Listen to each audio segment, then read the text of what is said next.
to get someone from over fat to normal body, that's what we do. We just... Hello guys, welcome back to the channel. So today I'm here with Bart Kay. That's Professor Bart Kay for anyone that doesn't know. And there he is, right there, wearing his beautifully themed yellow fleece. Not a garment, not a towel, not a dressing gown, guys, not a robe.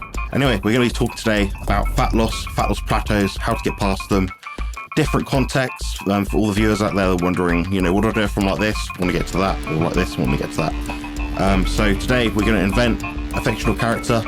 His name is going to be Teddy Bear. So this Teddy Bear is, let's say 30 years old. There he is. Lovely to see you. 30? Very good. You'd be pleased to be 30. Yeah, I think he's older than that, isn't he? He is. He's 52, 53. Yeah. Yeah, he's an old timer now. He's about double my age. Well, better take him more seriously then. He must be much wiser than what I thought. Anyway, so the hypothetical today is, but we've got a gentleman or woman, either 20% fat for a male in terms of body fat and 30% body fat for a female, maybe 35. How are they going to get from that point, which is on the, in my opinion, the outside range of a healthy body fat, or slightly elevated maybe, down to maybe 10% if they're male, maybe 25% if they're female, assuming they want to go from no abs to abs? How are you going to do it? And if they got any plateaus that they come across along the way, what would you do? All right. Well, first of all, we have to apply the first law of thermodynamics in it, and we have to count all the heat units. Yes, and we have to count heat units. That's what we do. And then magically somehow just counting heat units will mean that you'll lose fat off your body, because it's actually a magical incantation. So it is. All you have to do is say, it's just thermodynamics, isn't it? That's what you have to do. Nothing else, just that. And anyone that says otherwise just doesn't get it, and they're dumb. Or on this planet, in the reality that we actually find ourselves in, where today I shall be mostly wearing this yellow top, as you say, what we actually need to do is concern ourselves not with units of heat, nor actually with measurements of energy in any form, or even estimations of any of those things at all. What we need to do is make sure that the makeup of what we eat is correct for our speciation. Most of us are human beings. One of us is a small yellow teddy bear, but he's a breatharian, so that's okay. So what we need to do is we need to eat what a human being should eat. And if we do that, then the amount of that stuff that we eat will also be self-controlled, if you like, self-managed by this funky little thing that's evolved over, something like at least 13,800 million years, it seems. Because people say, no, life only evolved on this planet about 4 billion years ago. To which I say, well, where do you think it came from? Do you think it just spontaneously popped up on this planet? Or do you think it was delivered here? I think it was delivered here. So I'm going to say it's about 13.8, assuming that that's about the age of the universe, given the anthropic principle. However, there is now talk that the universe might be actually twice that old. Don't know. Anyway, long time. We have this thing, it's called hunger. And it's this message our brain sends us and says, you're hungry, eat some meat and fat. And then when you've eaten enough meat and fat, your body says, you know what? I'm quite full now. That's enough. You can stop. So what we do is we listen to those two, so long as what we put in is either muscle meat, or associated fat, hopefully of large ruminant animals, mostly. Other animals, up to 20%, bits and bobs, just for a bit of variety, and to give the cows a break, really. Do that for a long enough period of time, and a person's mass, in terms of their fat mass, will normalize over time as per their genetic design. That's pretty much the program. Yeah. To get someone from over fat to normal body, that's what we do. We just eat the right stuff, rinse and repeat for long enough. There are several other hacks there are several other things you can throw into that program as well, other than the diet. There are, 4 other things actually that are on my list of things that I always suggest to people. However, if you want to know more about the other 4, you can find out about that on my fine YouTube channel. There's a video called 5 Life Hacks or something like that, and it's got me on the thumbnail going like that. I'll chuck it up on the screen around here somewhere as well, guys. So awesome. And what that does is it shows you that there's 5 of them, and you can see the palm of my hand, which apparently makes me more trustworthy. So There you go. That's what I would do in that situation. Real straightforward. It's just a good way for us aliens to fit in, to start emulating the, the palm actions and the smiles and the live long and prosper. That's the one.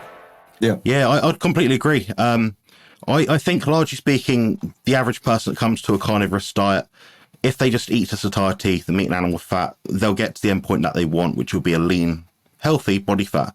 There is some margin of deviation in terms of what that person's set point would be.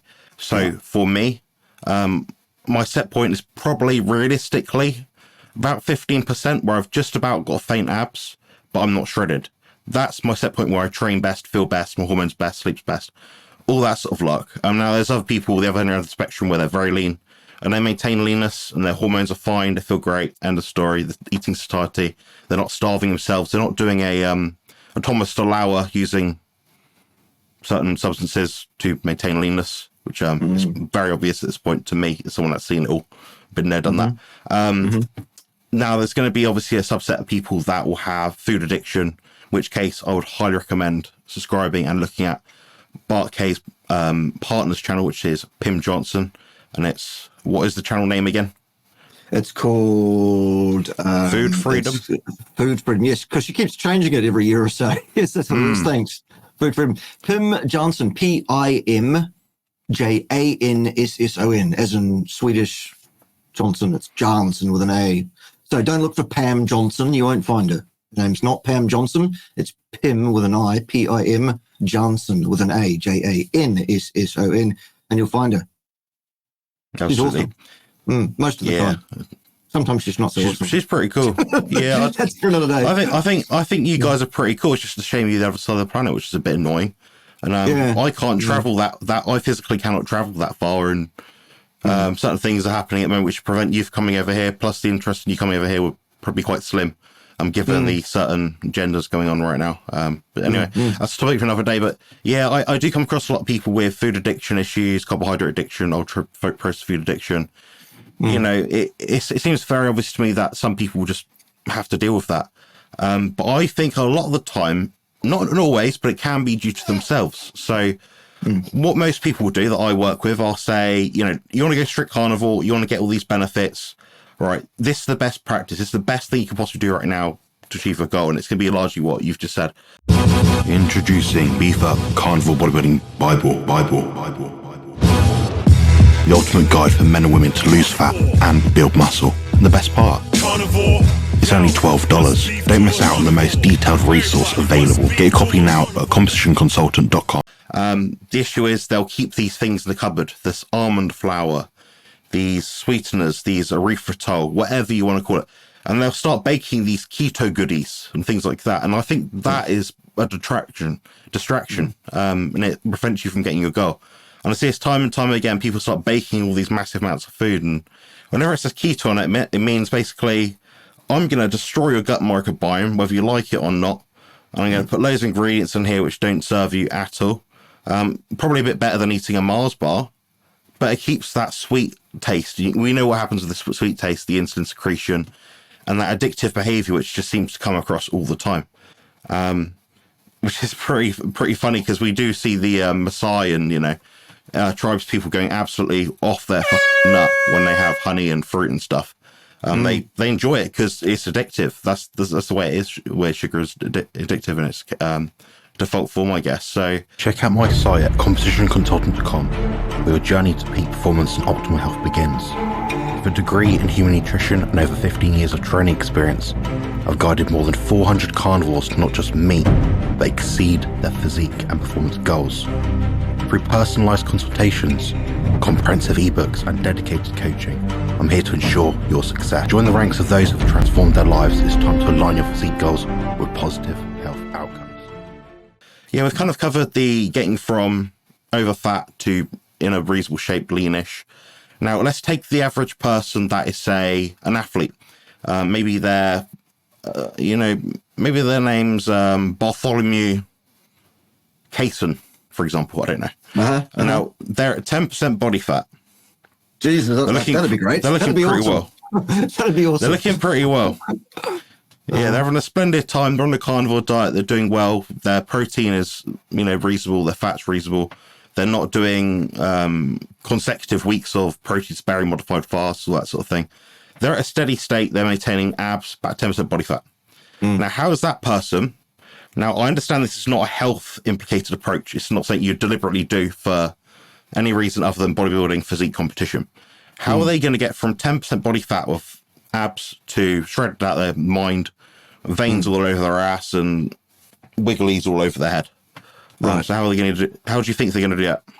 Well, look, I think there are several approaches there that a person can take if there is a desire to be shredded, either for athletic purposes or competition purposes. Maybe you just want to pull, something like that. Yeah. You can do this for, realistically, in my mind, I think a person can maintain a shreddedness for short periods, and then they should let it go. Go back to that 10, 12% for men and 15 to 17, 18% for women. That's where you should be. That's where you should do most of your training. If you're going to be training, that's where you should exist most of the time. That's where your body is most comfortable, as Jonathan has already quite eloquently outlined. So this shreddedness is for a season, for a period of time, for a specific purpose, and it ends and you stop it. But to get there are several approaches.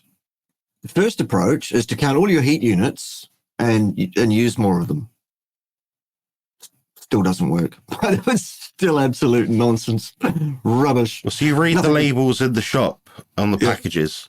It says 100 calories. So if an average man burns 2,500 calories per day, what you want to do is subtract 2 of those items each day for a week. Then it eventually gets to the point where it's 500 of those points, those calorie systems. Then it works out to be a pound, apparently. Oh, fantastic. Awesome. That'd be great if it worked. For most people, it doesn't.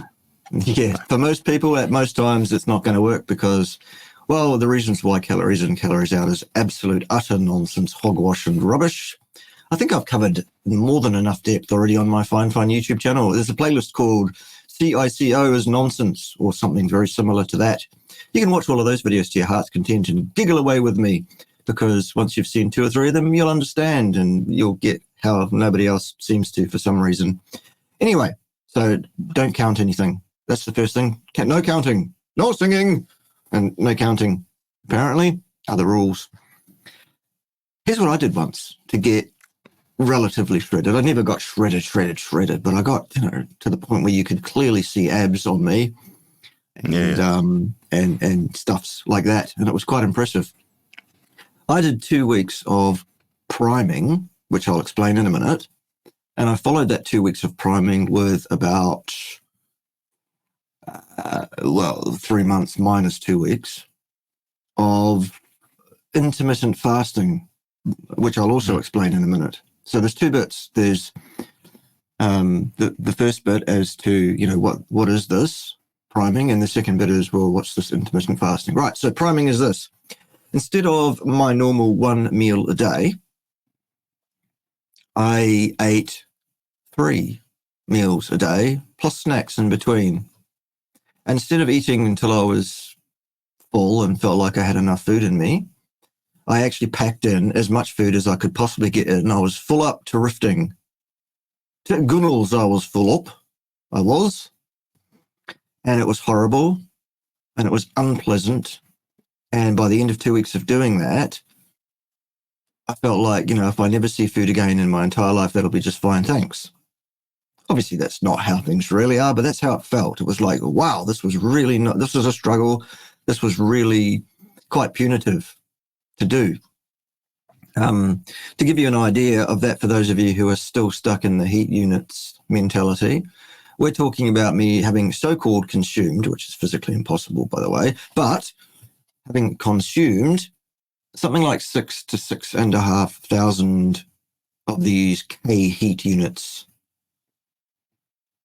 every day, 14 days solid, during which time, because of calories in, calories out, I obviously became obese by eating 3 point something times my normal intake of food, which actually didn't occur. I'm being facetious. I lost weight while consuming so-called 6,500 so-called calories. How does that work? Well, it doesn't. It's another reason why the things is nonsense. But anyway, I did that. Why did I do that?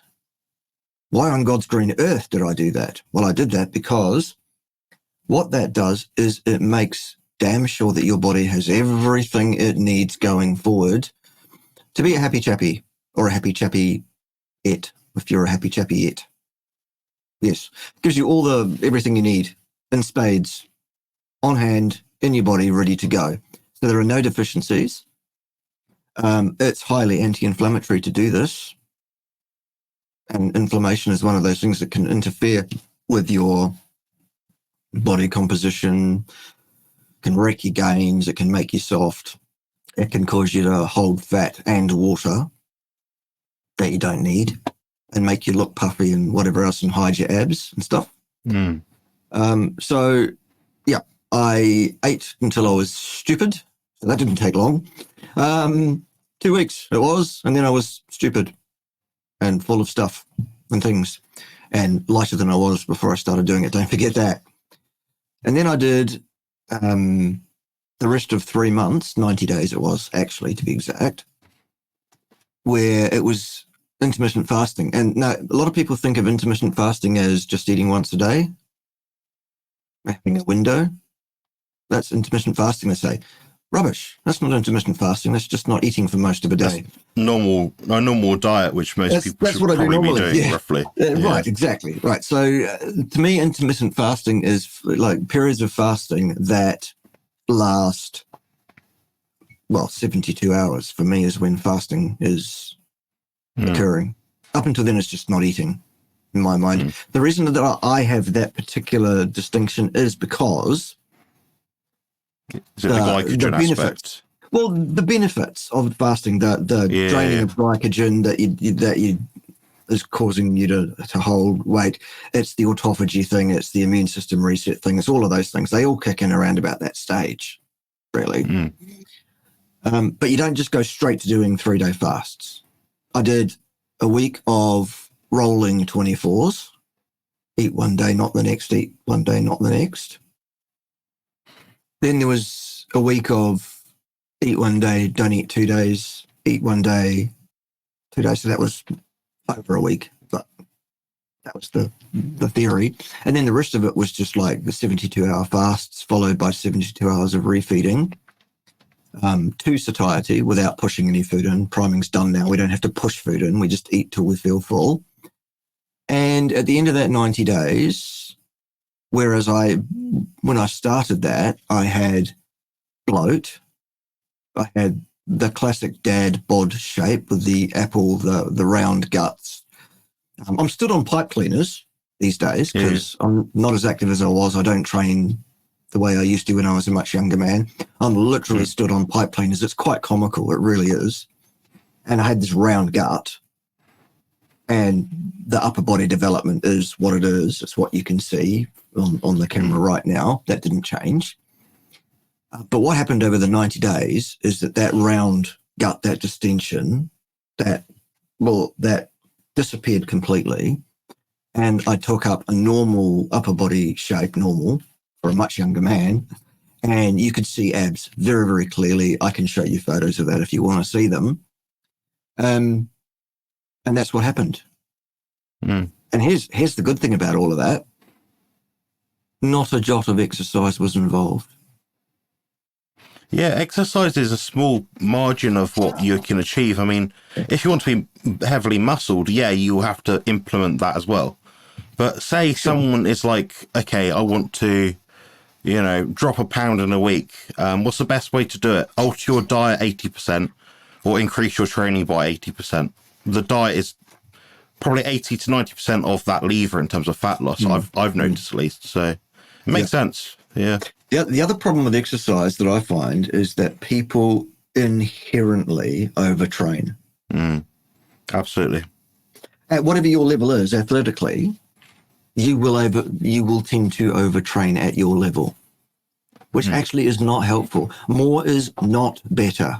And even more than that is even not more betterer again. It's worse. The thing with the mentality of those that are in the exercise field training, teaching others, whatever, those who claim to be experts in exercise physiology, most of whom are not, in fact, actually, but that's for another day. They'll tell you that volume is key, volume is king, and more volume is better, and even more volume is even better than that. And when that doesn't work, because it won't, it's just because you're not doing enough. More still is required. Absolute nonsense, rubbish. What you need to do to get the results from your training, from your exercise, is to up the intensity and reduce the volume. It's about minimum effective exposure in the way you would think about a drug. What is the minimum effective dose that we can give someone that will have the effect that we want of this drug? And let's say that's the dose that we suggest people take. We don't go around and say, well, look, 1 aspirin does this, so why don't you just take 700 aspirin? There's a good reason you shouldn't take 700 aspirin, because that will fucking kill you. In the same way that exercising 7 times as much as you should by way of volume will also kill you, but first it will destroy your gains on the way to doing that. So get your intensity right, and your intensity should be maximal every time. There are no easy days. There are no easy runs. That's just exercise. That's not training. That will not help anything except your ability to do volume, which you don't need to do. So don't do that. Sorry, rant over. Yes, good. Yeah, I completely agree. I mean, for anyone that's listening to this now that doesn't know, Professor Bart and I have been collaborating, chatting online for about 1.5 years or so, probably more. And the very first thing I said to him in the first interview was that I found recovery was the bottleneck in terms of improvements in physique athletes.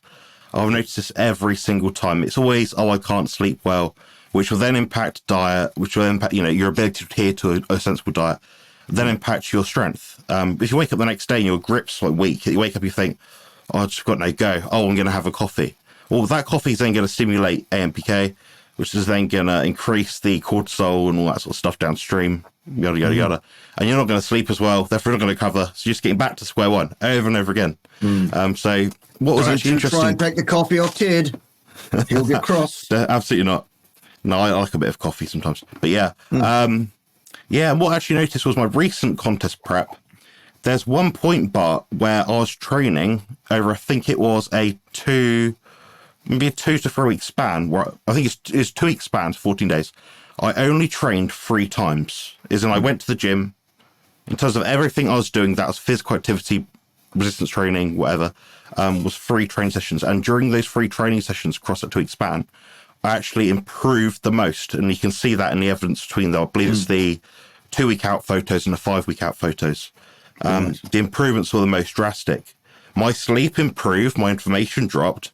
I started to get more definition in key areas. So for anyone that doesn't know, bodybuilders are always concerned about the lower back and the glute area in terms of being shredded. Those are the last places to come in. All that tucked right in. So there's obviously something to do with me being inflamed, overtrained, then getting some damn good sleep and recovery on those, rest days. That actually accelerated my fat loss process. It doesn't seem to make sense. But it kind of debunks the energy balance model, but it does promote, however, the mass balance model. Now, I've actually got a chart here, which I may be able to show on the screen. If I can't do it, I'll screenshot it and put it above. But basically, you might be able to see. But that's basically my nutrition tracker, because I'm obsessed. I've been doing it for 10 years now. And what you see is, I think it's the green line, or blue line on the screen, is actually the it's the weight that I had. So I started at about 111 kilos, dropped down to something like 91 or something, I don't know. But what you'll see is that orange zigzaggy line was my energy intake, or supposed labeled food calorie intake. What you'll see is actually increased over that time, but my weight drastically dropped by something of the order of 20 kilos. So that kind of debunks the calories in, calories out model, in my opinion. And lots of people have done the same thing. Professor Bart Kay, I know you've done the same thing with your experiment with the priming. Now, personally, I'm not the biggest fan of priming, not because it doesn't work, but I think it's not worked for a lot of people that I've worked with. So obviously I'm focused around carnivore diet, bodybuilding, fat loss, muscle gain, that sort of thing. And most people come to me say it's been ineffective and it's actually caused them more problems than it's solved. There are some people that have had more benefit than not, obviously, because it's a tool. For a lot of people, the tool just hasn't been effective in my experience. But what I will say is my preference is to use something like a leptin reset or a reverse diet where someone incrementally increases their food intake, becomes more aware of like sunlight exposure, blue light exposure, all that sort of biohacky stuff. Yeah. They increase the protein and fat, especially in the first meal of the day. It seems to be effective, seems to have some science around it, seems to be anecdotally quite sound from my experience. But I've been getting people to do like a reverse diet with a leptin reset sort of thing. Then I've been manipulating the macros, and I'm finding people over time, when they get their recovery sorted out, so what I usually do with most people, anyone that's worked with me knows, I try to get people healthy first, feeling good, sleeping well, training hard, but not gaining body fat. That's not the point. What I notice, I'll be like, oh, drop 10 grams of fat per day. So go from 160 to 150 grams of fat. They'll drop like a pound that first week. And it's like, okay, well, let's just run the same thing again. So I give people a plan, they run the plan, and it will be quite effective. But I would say exclusively speaking, this is people that are trying to go from 10% down to shredded, like 4% body fat, which is extremely hard. So there is an element of calculating, because I think sometimes the human mind, I mean, if you said to me on a 4% body fat, eat animal fat and protein to satiety, I'll be eating like 6 kilos. And I wouldn't even feel satiated. And when you're that lean, you do not feel satiated until you eat to your body fat's set point. I've noticed this time and time and time again. So that's why it's easy to binge after a show, because no matter how much you eat, you may be full, you may be nutrient satiated, but until that fat is on your body and your body is at a stable sort of level, you just don't feel good. Your appetite just goes up and up and up. So I'm at the point now, in reference to the context that I'm speaking about, so contest preparation. I'm about 7 weeks post-show. My next show will be the British finals, and that'll be in about 12, 13 weeks' time. So what I've basically done is a very gradual reverse diet. So any steps I was counting, anything like that, any training that I dropped, I'm basically just bringing things back up to where they were at maybe like the 5-6 week out mark. Finding a body fat percentage where I feel good, train good, and can sleep well. Then all I'll do is drop it back down again. So I'm basically doing a zigzag with almost like a periodization of my training and that sort of thing. Now, if anyone wants to know about my training, all that sort of stuff, I've got a playlist on my YouTube channel, Contest Prep is the title. But also, I'd like you guys to leave a comment below if you'd like to see Bart Kay and I do a collaboration to talk about my training plan as a carnivore bodybuilder. So what I'll do is I'll chuck it on the screen, I'll talk through it, session 1, 2, 3, 4, my rationale for it.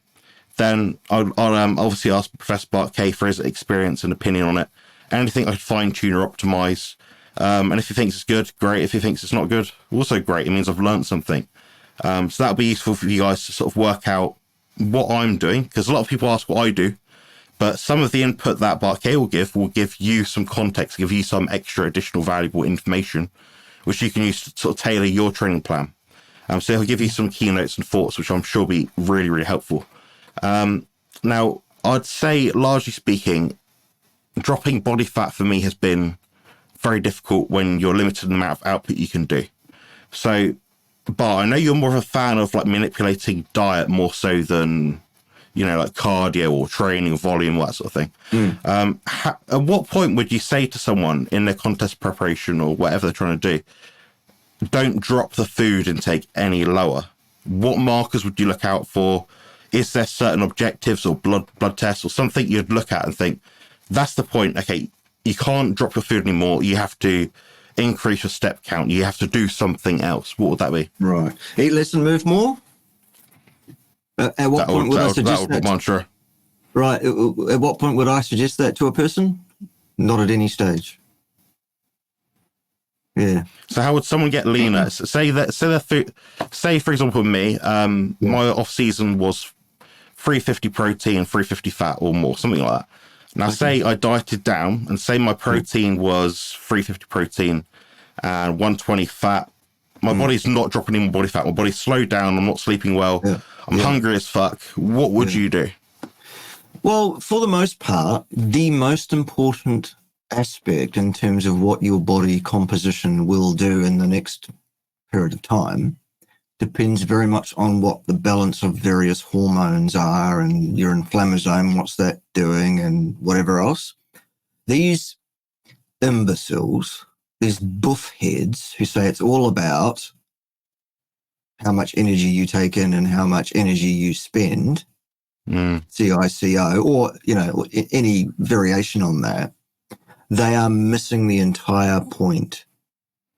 The point is your metabolism has, for want of a better term, forward and backward gears in terms of gaining of fat and loss of fat. The same is true of muscle independently.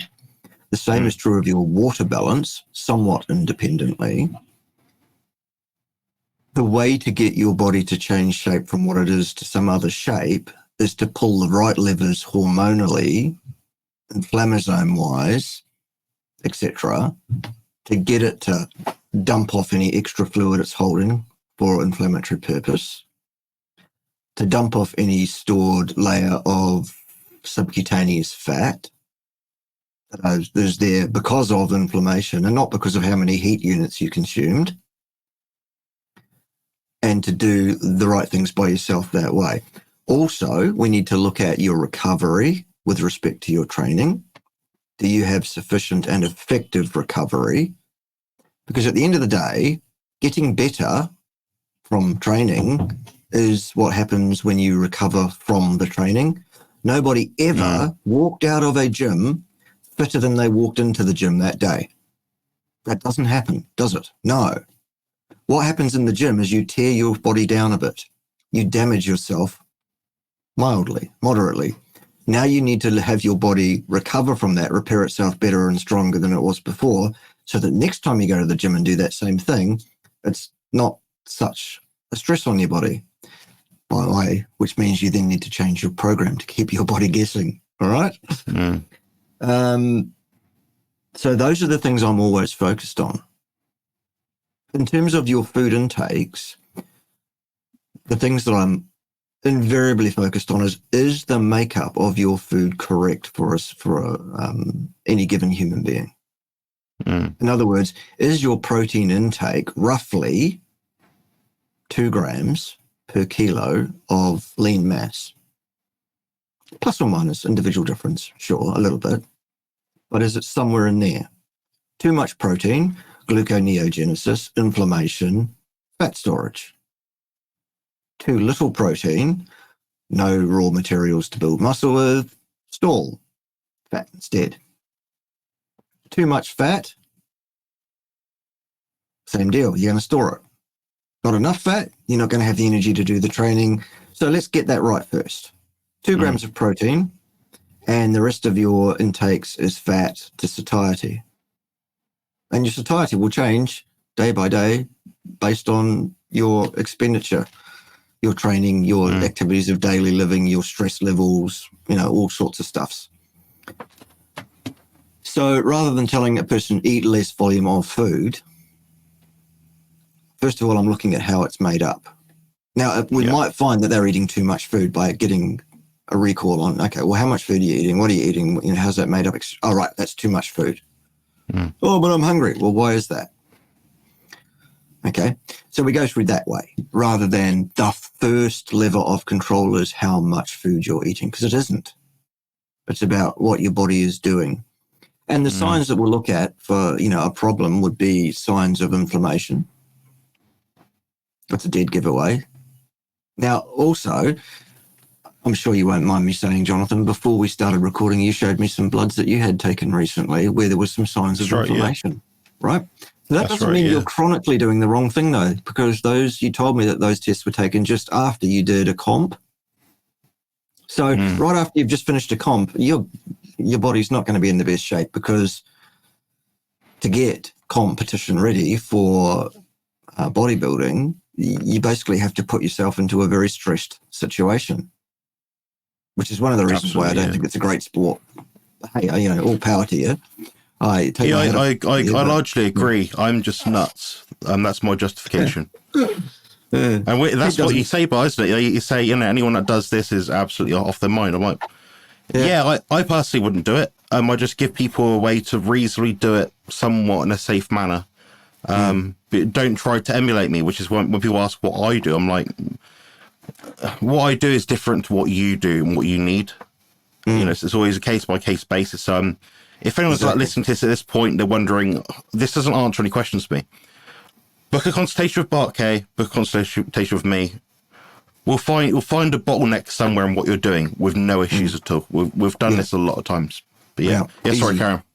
Yeah. So pretty much that's it. I mean, I'm not going to first of all go to food volume. That's going to be the last thing I look at, unless it's really, really obvious straight away. Oh, I'm eating 500 grams of protein. I am. Do you mean 500 grams of meat? No, I mean 500 grams of protein. I'm having 2 kilograms of meat every day. So I am. And how tall are you? Oh, I'm 5 foot nothing and I weigh 100 pounds. Well, that's too much food for you. That's why you're fat. Oh, is it? Right.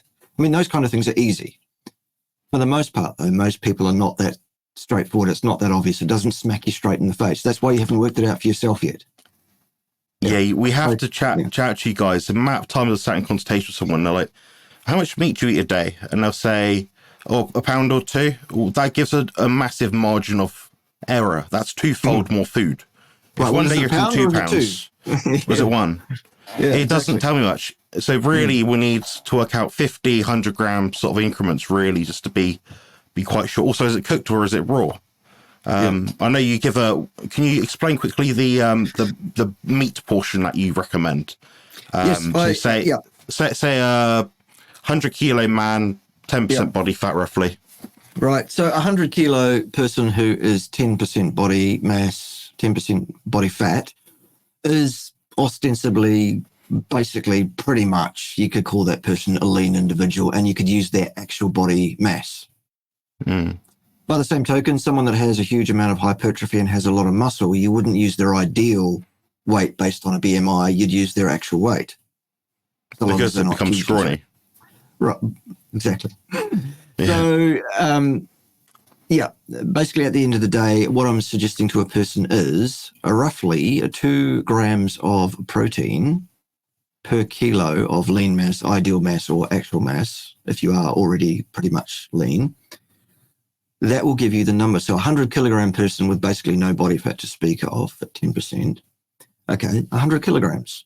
So 100 kilograms times 2 is 200 grams of protein that person should take in a day. Preferably in one meal. Meat.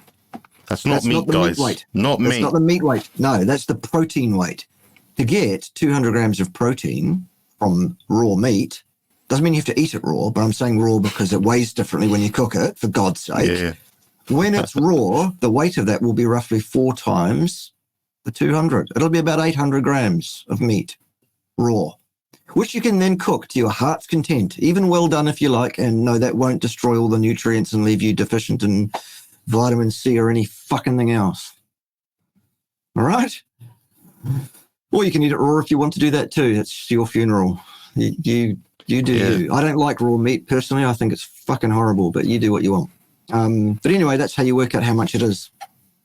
That's helpful. Thank you. Yeah. So, for say, 100 kilos, 200 grams of protein per day. Bart and I actually probably have the same recommendation for fat intake as a starting point. So we've always said before, the protein is relatively stable up or down a little bit, but the fat is largely what moves around in terms of being the bigger lever for fat loss, fat gain, all that sort of thing. So I believe in kind of 1-to-1 for most people as a start point, or unless they can specify to me what they're doing before that, in which case I work from that point, obviously. But are you of the same mind, like 1-to-1 protein to fat?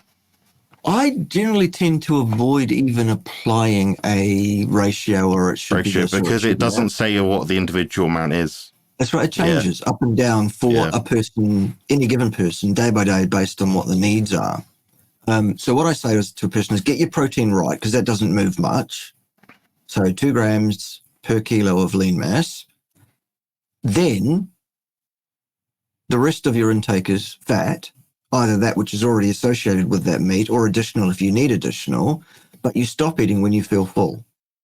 So you prioritize the protein, and the fat is what makes up the rest, however much the rest is, until you get that message where your brain goes, that'll do now. You can stop. Fun fact, proteos means the first in Greek etiology. So it's very helpful. So yeah, I absolutely agree. Good. Yeah, that makes sense to me. Yeah, I think we've covered a lot of ground here, but yeah, we'll look to do another collaboration soon. We'll talk even more in depth about this. So anything we haven't answered in this, guys, leave a comment below. We can go into a bit more context. Check out my site at compositionconsultant.com, where your journey to peak performance and optimal health begins. With a degree in human nutrition and over 15 years of training experience, I've guided more than 400 carnivores to not just meet, but exceed their physique and performance goals. Through personalised consultations, comprehensive ebooks and dedicated coaching, I'm here to ensure your success. Join the ranks of those who have transformed their lives. It's time to align your physique goals with positive health outcomes. If it's a question like, oh, my name's Bob, I weigh 42 kilos and I'm 6'1" and I want to drop 2% body fat and I take these supplements, what do I do? That's a consultation question, guys. So give us broad, general questions we can answer that will apply to the most amount of people, because ultimately we want to help the most amount of people get on a species appropriate diet and get the body composition outcomes that they want. Yep. Brilliant. We'll leave it there, guys. Thanks very much for joining, and also thank you for Professor Bart Kay for joining, and also Yellow Ted, who you may have to pay his appearance fees. He was here before. I don't know where he's got. I don't know where he's got to. Ted, you were not seen at the camouflage training. Ted? Never mind. You can't do a thing with him. Cheers. Take care, guys. Build muscle and lose fat on the Carnivore Diet.